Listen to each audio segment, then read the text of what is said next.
Out of the gates and ready to go. Hot Mic with Honey Withrow. We are ready right here at OutKick.com, where the NCAA, well, they lose again, even though they came to a settlement. The West Virginia governor is hoping to be next in line to get a victory over the collegiate programs. And let's say it right here. The programs are in the tournament. A lot to discuss today here on Hot Mic. Stay tuned, and while you're here, hope you'll subscribe to the OutKick YouTube channel and join us in the comments and hit that like button for us. It's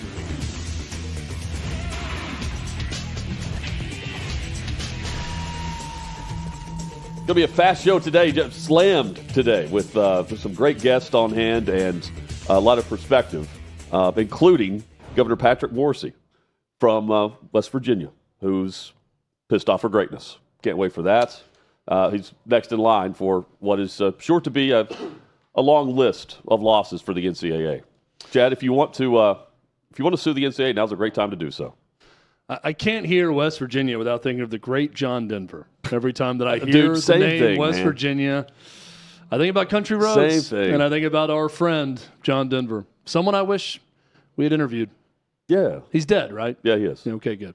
I mean, not good that he's dead. I mean, good that I was right that he's dead. Yeah, you wish you would. Yeah, you'd passed it. I didn't want to falsely kill somebody off again. As I've been known to do. I've said people are dead who are very much alive. Yeah, Gene Hackman, dead. Yeah, I know that. That was recent. Well, at least we knew something for Gene Hackman recently. John Denver has been a while. It has been a while. But Country Roads, Take Me Home, and West Virginia will live forever. That's what's great about art. If you create a piece of art the way John Denver could, it lives long past your mortal body has left this earth as he ascended upon his death. And Resurrected. Country Roads probably plays somewhere in heaven right now because of the great John Denver. Anywhere it plays. Should I tell this to the governor of West Virginia when he comes on? Yeah, I think Sir, we have to play it as butt music. Because you're doing this strictly for your reelection, how much do you like John Denver? Let's give you every platform to say things that your constituency will like so you get reelected. I'm fascinated by this because, I mean, think about if you want to beat the NCAA, it's very simple. You just file a lawsuit. He's beaten the NCAA. Well, he's the attorney general who sued them and won about transfers, and he's saying now they're reciprocating against him. So think about reciprocation. The what was it, a year ago? Yeah. It was about a year ago. Whenever we talked to the Tennessee Attorney General. Yeah, Jonathan Skrmetti. And that lawsuit was filed. Yeah. And they didn't leave Tennessee out of the bracket. Now there's a settlement. With all this where the benefits for student athletes, I say student athletes, you know what I mean, coming into going into a collegiate programs as part of the recruitment process, they could now negotiate NIL deals before enrolling on campus. This was already happening, and in fact, another judge had granted the injunction so that this could go on currently across the state of Tennessee. But it's you had the state of Florida join in, of course, Virginia, the Commonwealth at the time. They were the only state that was partnering or wanted to join this. But since then, Washington, D.C. and others have been a part of it. And, well, now there's a settlement that just, settled. And it's the next step forward in trying to get some transparency on are we going to find out a resolution to this or not, where we are in collegiate sports and pay for play and NIL. And, I mean, if you're going to violate antitrust law, the NCAA needs to take a step back, and they will. So Will Wade, who we're going to talk a lot about because he's back in the tournament with McNeese State, he eventually got fired for, I think there's some lying going on, but he had the wiretap, the FBI wiretap. Strong-ass offer to Javonte Smart. Everybody knew that was going on in college basketball, but he was caught red-handed saying it in a phone call because of the wiretap. And then now you fast forward and you just say, well, it's not a big deal because all these players get paid anyway, so you can make a strong-ass offer to someone. But don't make the strong-ass offer when they're still in high school. NCAA announced an investigation into Tennessee football because of Nico Iamaleava and all the money he was promised before he got to Knoxville and the fact that a lot of people apparently knew about it. Well, in fact, we were saying $2 million, Jonathan right? Skrmetti, everybody knew there was that $2 million number. I don't think it's quite that, but it's close. But that was... Yeah, it's close. Yeah. And so then they come back and say, well, no, you can't do this. And here's my question on all of this. Was anyone ever actually punished for doing this? Post-NIL. I don't think anyone was actually hit hard with a sanction for negotiating NIL deals since the era of NIL pre-college. Tennessee, they were going to investigate, and now nothing's going to happen. Which was going because the Attorney General sued. Wasn't it going to affect his eligibility originally? It could have. Well, that was the panic Tennessee mode. took it seriously, but Danny White came off the top rope. The Attorney General sued, and then the NCAA piped down, and now they have a settlement doing it. Like, this is great. This is the way it should be right now until you get some actual rules in place. Of course, every single team that is recruiting talent is negotiating what they're going to make in college before they get to that college, before they commit. They're not going to commit until they know what they're making relative to their market value. This had all been happening. This is a non-story. The only story here is that the NCAA is admitting already what everyone knew. They can't enforce it. They tried to at Tennessee, and Tennessee gave them the bird. Well, and they kept doing what they were doing, and nothing happened. But what happened prior to that is Tennessee played ball with them. You know, they did with Jeremy Pruitt. And keep in mind, this was coming off of the year where Michigan and Connor Stallions, and they gave them the bird. Again, and we pre-NIL. But we I'm were saying of issues of NIL, no one has played ball since NIL's been around. Well, but you would think that the programs that turned around and said, F off, those programs would be, or at least they would look into it and say, hey, let's punish this program instead of the ones that have been playing ball. Kentucky punished themselves. They did something with recruiting on some type of I don't know that it was But I'm saying, like, it's all you have to do is have the backing of there will be lawyers. And you get the courts involved, and there's nothing that they can do. Maybe one of our two producers can send us something on whether or not someone's actually been punished since NIL came into effect, on whether or not something can be sanctioned or anything for paying players. I haven't seen it. Well, now, the Jeremy Pruitt stuff, that all happened pre-NIL. There's been the Michigan stuff is completely separate. We're talking about illegal spying and sign stealing and all that. But that was also recruiting. Yeah, but that was also pre-NIL. The thing we're talking about with Harbaugh, what he was doing, those allegations were pre-NIL. And it was also COVID violations, right? There was a COVID shutdown of some sort, and he had COVID contact with people, which Jeremy Pruitt was also part of his thing. But again, this is good that the NCAA is admitting what all of us have known for a while, and that they're just going to stop with a charade about acting like they're going to do something to a school for paying somebody. Right, yeah. So that's the Tennessee stuff, and Jonathan Skrmetti, who we had on, all that, got this thing in motion. And now, here we are. The NCAA just admitting what we all knew. So the temporary injunction, the preliminary injunction, against this rule, which a federal judge granted last February, it allowed booster collectives and schools to make specific financial offers to athletes in the recruiting process during the past year with the preliminary injunction. That's also that's where you have the most leverage. Like, if you have something that the other program doesn't have, that's where you have the leverage to come over the top and land the recruit. If you can't do that until you get on campus, well, that defeats the purpose of why the school would be involved. And I agree with what's being said about the player. They should be able to profit too. Then that wasn't happening, or at least by the rule. I just think it's the NCAA. They pulled back a nub when they went after Tennessee, and it's been quiet since then. And now, because the legal action that's been taken by two different states, and it's finally on track because of this they're settlement. Just coming back and admitting what we knew. That I don't know a single fan that got nervous. Something's going to happen to them because you dared to pay a 5-star quarterback or a 5-star player to come to your school.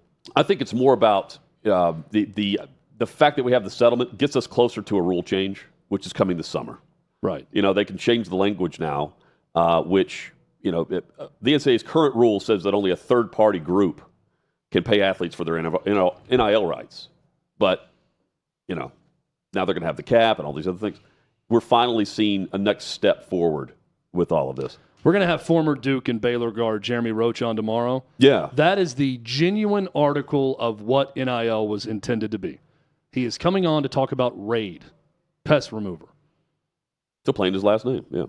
Jeremy Roach. That's what it was supposed to be, right? So that's like the purest form of it of, oh, wow, now the schools aren't going to pay us, but we should be able to go out and do advertisements. We should be able to go to car dealerships and do autograph signings. We should be able to get some money back for our jersey being sold in the team shop with our name on it and our number on it. We should get kickbacks from that. And everybody said, sure. And then once that was allowed, every program in America said, open the floodgates, let's pay them. Because we're not going to get a single good player if we don't pay them. And that's been happening ever since. And this story from the NCAA is simply confirmation of what we've all known for a while. They're not going to do a damn thing because they can't. Because they're going to get sued at every turn every time it happens. The next step, which I'm dying to get to, is for someone to come in and say, all right, boys and girls, here are the rules. They're going to get paid. You can pay them. Whether it's some sort of salary cap system, it's got to be something to make it somewhat even and fair.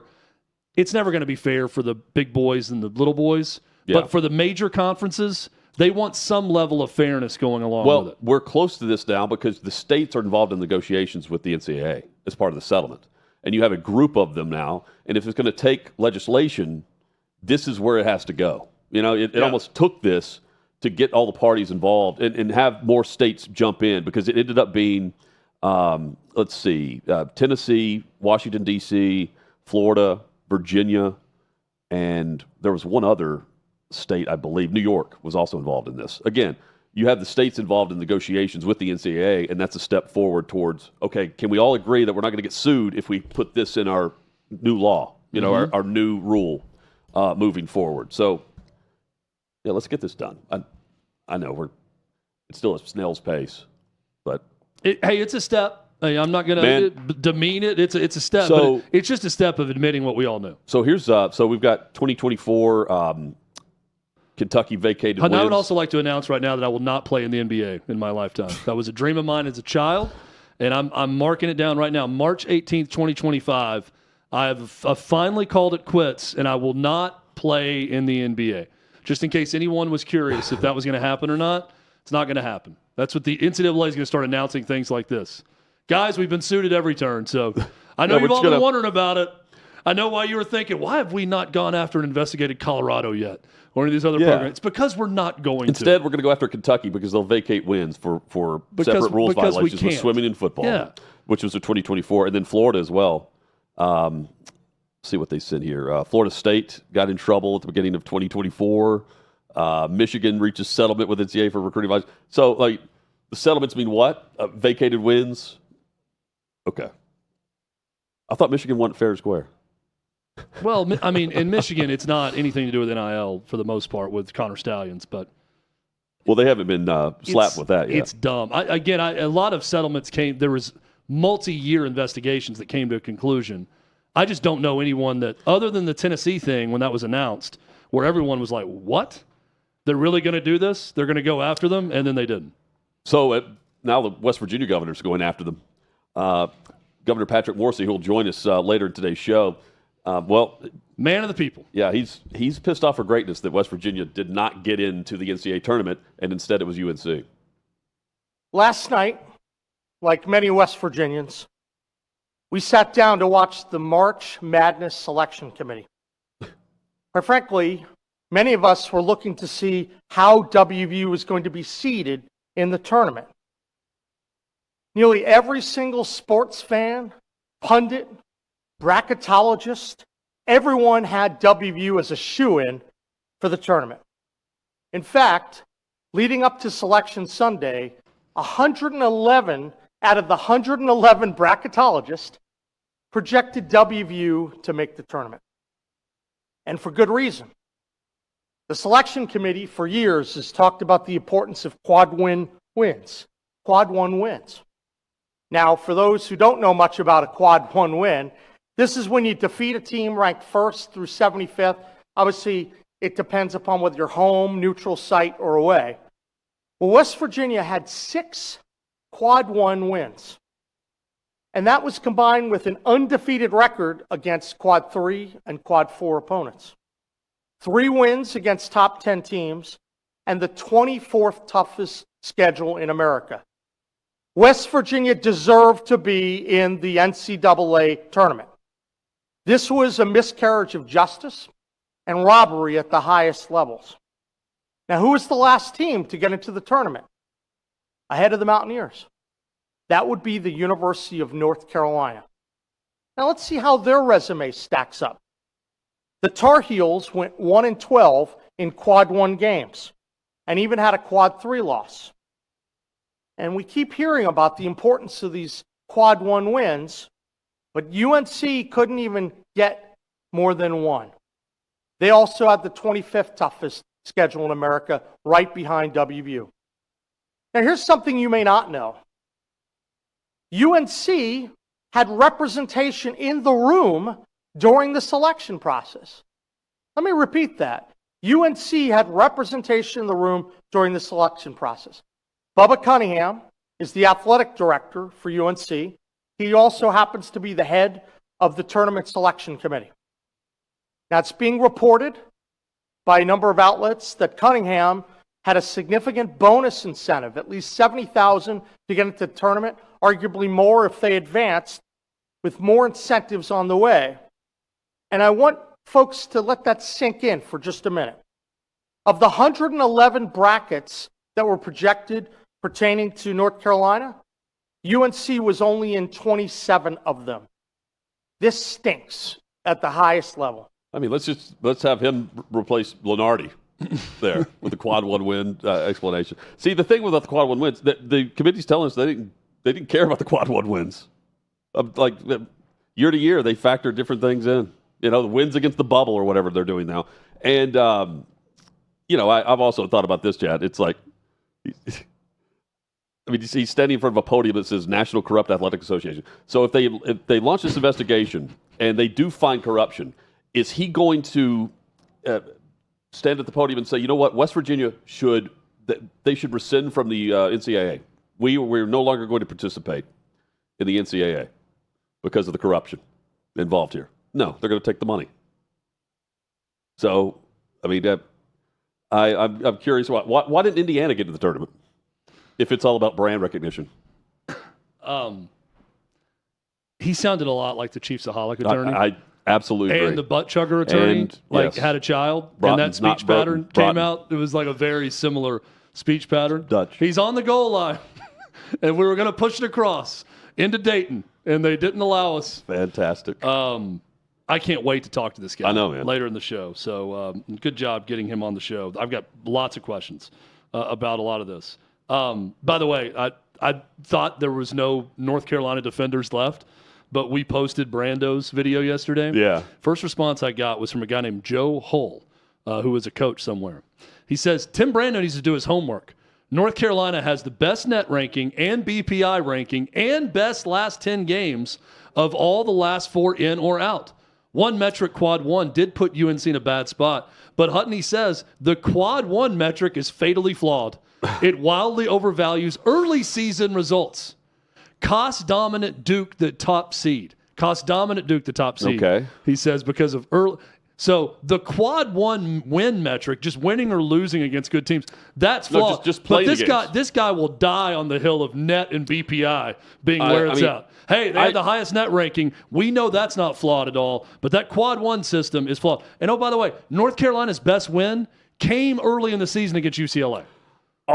So that's the one quad 1 and they lost to Pitt. I do remember. I don't think they had a quad 1 win post January 1. So, so this is like the final day we're going to discuss this, unless UNC wins. No, I'll get back to our governor friend. Yeah, okay. Just real quick though, everyone becomes an expert on quad 1 and net rankings, as if we watch North Carolina or as if we watched West Virginia play this year. West Virginia. I mean, everyone's a bracketologist all of a sudden. Well, it means a lot to you. Thank God we're not expanding the tournament yet. Yeah, when it means that much to you. Like, that's what, back to the governor. Yes, exactly. So, I mean, he's doing this to pump up his people, right? He is a representative of the state of West Virginia. Sure, yeah. Most of the people in West Virginia are West Virginia fans.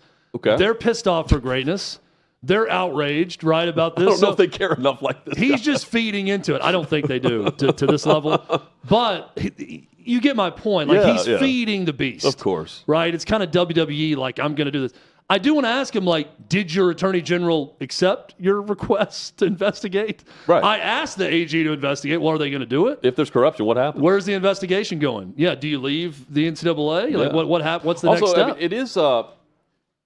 I do want. I feel bad for it's Bubba just kinda Cunningham here funny. too. He's going after Bubba Cunningham, calling him corrupt, as if as if he needs the extra $100,000 more than he does. Actually going by quad one victory. And he wasn't in the room. He's not allowed to be. I don't think that much. Everyone knows. I thought. Let me reiterate what we were talking about yesterday. I do not think Bubba Cunningham went to the committee and like patted him on the back and said, like, I understand what the perception is. I don't think that there's some backroom dealing of, hey, if you get us in this year, I'll make sure the next head of the committee gets you in if you're on the bus. I don't think there was any of that. I just think it was natural human response. They're around Bubba Cunningham a lot. They like him. He's the head of the committee. He had to leave the room for them to talk. And they gave their buddy, without him asking for it, they did what he would have wanted them to do in the end. I think that's what happened. I don't think there's going to be any investigation from the West Virginia AD. I don't think they're going to find anything. But I love this guy's spirit. Look, he's the good governor is sticking up for his people. Pat McAfee saying, of course, West Virginia got screwed. He wasn't surprised by it at all. But you're right to ask, Hutton, where's the governor of Indiana? Yeah. Where's the other governors out there that are ready to go? If it's about brand recognition, where's Indiana in the tournament? Because they would be the first team out, not West Virginia. If it's about brand recognition. Did they say Keith Gill was the guy who did most of the talking? Did they say for sure that West Virginia was the first one left out? Well, did they just talk about North Carolina? I know they talked North Carolina was the last one. This is what I'm just saying. The governor is insinuating this. I don't think Indiana... By saying it was WVU, and then no, it was UNC. I don't think Indiana fans wanted in the tournament. Dude, they don't like their team. They're so mad at the situation. Yeah. There's no, great, basketball season's over. That's good news. It's back to football. We're a football school now. We got to get Dan Dockich on to ask him about what's it like to be a football school now. Indiana can't even get their own damn governor to do a speech like that when they get snubbed from the tourney. Oh, man. I'm looking at the 2025 selection committee. Where's Mark Coyle, the Minnesota athletic director? Yeah. Whenever Indiana's debate Did you guys up. not see that win we had over Nebraska lately here? That completely knocked them out of the tournament. We should be considered. Oh, man. I like that somebody in the governor's office took the time to laminate a sign that said National Corrupt Athletic Association. Which West Virginia, to my knowledge, is still a member of today. Yeah. Just... So if I'm reading the background right, the governor was AG, and he actually successfully sued the NCAA, and now he's claiming maybe it's retaliation on their part because he beat their ass in court. So they're going to... So it's Bubba Cunningham. I didn't even consider to carry out this deed. I didn't even consider. You know what? We will take possibility. It out. I didn't consider the possibility that Tennessee would be punished a seed line. Maybe that's what Lenardi knew all along, guys. That's why. Yeah. You know why if Tennessee beats Auburn in Florida and wins the Doesn't SEC matter, title, Chad. why they're going to be a 2 seed no matter what? Because that bastard Jonathan Skrmetti sued the NCAA and won. They're about to announce a settlement 2 days from now, and the NCAA will punish Tennessee by keeping them on that 2 line. So, what if Tennessee just wasn't in? They'll just keep them out. Hey, great season. First team out. Hey, fifth in the net rankings, best defensive efficiency in the country, 13 quad one wins. Great season, but you're going to the NIT. That's what you get for suing us. I wonder if any of the bonus money, if there was bonus money in for the coach or the AD at West Virginia, if they made the tournament, those bonuses should be paid. According to, do you think they belong in? No, I'm saying if he's arguing that this is corruption. If the governor came out after the fact and said, you know what, I believe in this so much, Coach Darian DeVries at West Virginia, you and your team did such a hell of a job. I'm going to take money from my salary and give you the bonus that the NCAA screwed you out of. I'm going to demand that Bubba Cunningham donate this. Let's drive down to North Carolina. Let's go to Chapel Hill. Let's go to Bubba Cunningham's office, and we will demand payment and retribution for this this travesty of, what was it? Miscarriage of justice? Yeah, travesty of justice? Miscarriage of justice. Miscarriage of justice. One of the things I want to ask him, Chad, is he's so pissed off yesterday. I want to know what his reaction was Sunday night and who he talked to first. If he's that upset the day after, what it's like. I mean, you immediately start writing a speech. Well, I think he immediately had someone in his department make that sign. Oh, yeah. Hey, we need to get somebody to Kinko's. I got a sign. I got an idea for a sign right now. National, picture it, blue, white lettering, just like the NCAA sign. National Corrupt Athletic Association. Oh, man. Let's get on it, team. Let's go. And Press conference time. Can someone explain Quad 1 wins to me, please? Press conference time. We need that. WVU with Quad 1. Can someone get this Ken Palm fellow on the line? I need to know more about his metrics, his algorithm. We're going after Bubba Cunny now. Tracy Morgan, this poor guy, just the old Technicolor yawn. We're playing courtside at Madison Square Garden. Yeah, so that he's courtside here, and he had food poisoning. Just letting it loose. There's this photo, we could find it. It's in the story at OutKick of the shot from the opposite side of the court, and just how the stream of just puke is going down onto the floor, and just how much. I didn't know a human could have that much in his stomach.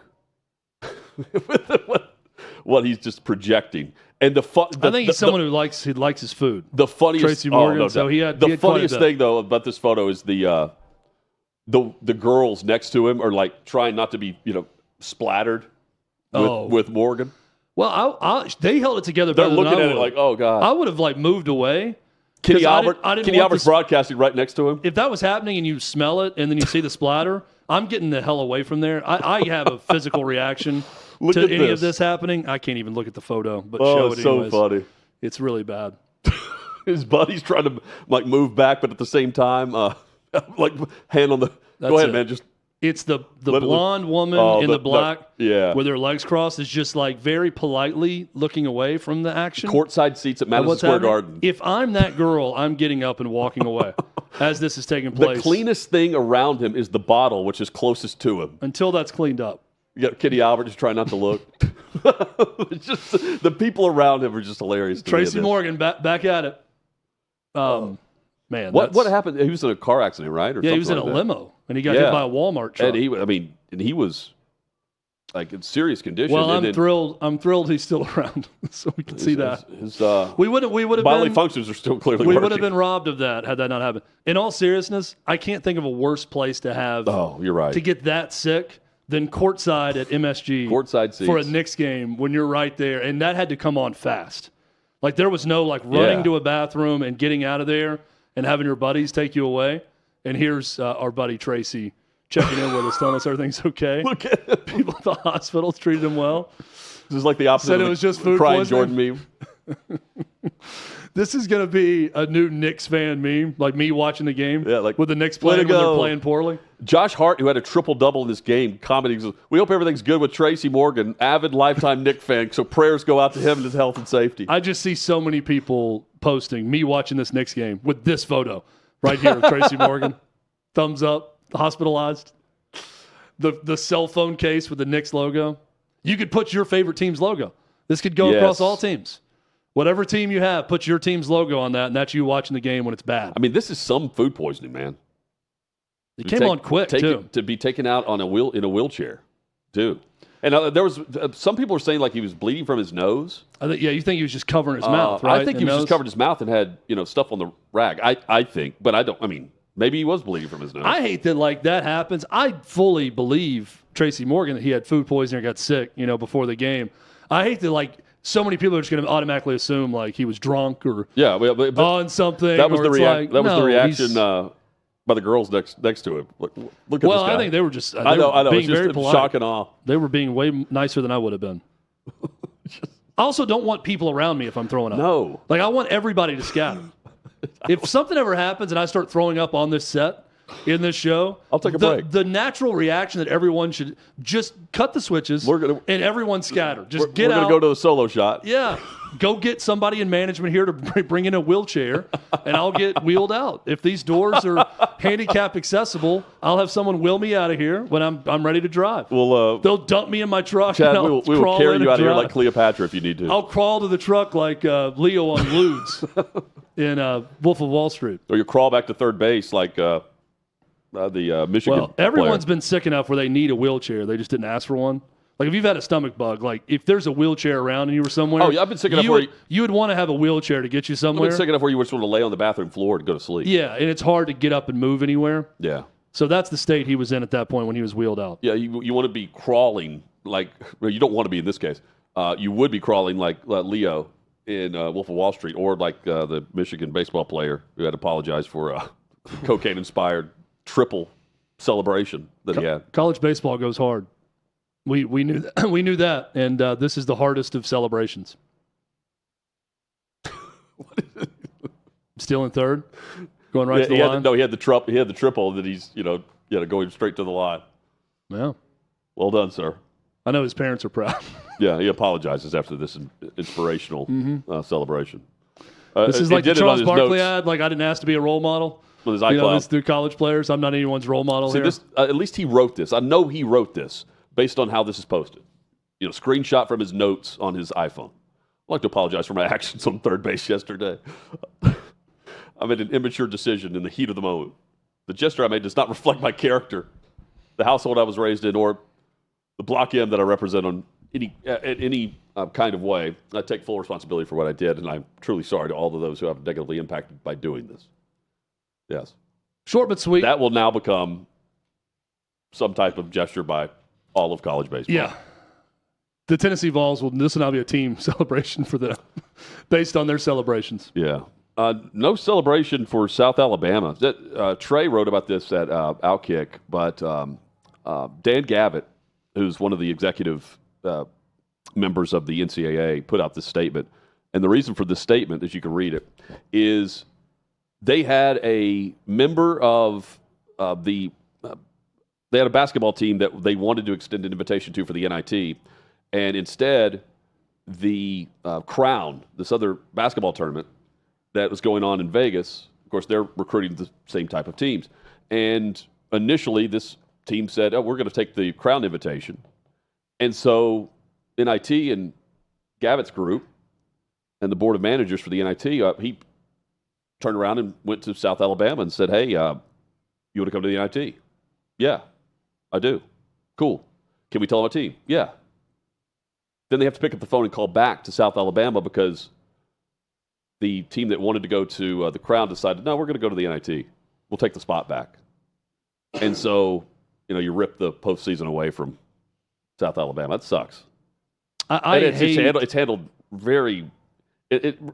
They didn't handle it like in the worst way, but I mean, you just tell the team that turned you down, sorry, we've already replaced you. Yeah. That's the best way to handle it. Well, the last conversation you have with the team that's going to the Crown or going to another tournament or whatever, just okay, if you're out, you're out. We're going to the next team and it's over.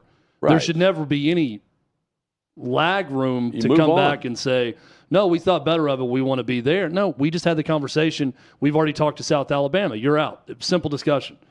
Now, if I'm someone that's not in the middle of that and I'm the one told that I have to call South Alabama to tell them they're now out, I hate it for that person.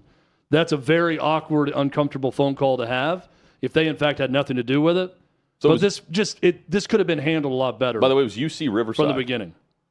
So UC Riverside notified the CBI tournament that it would be accepting the invitation to play in that event. That left an opportunity for the NIT to find another team to play in its tournament, and that led South Alabama getting the call. UC Riverside. Oh, we changed our mind. Oh, okay. Tell South Alabama they're sorry.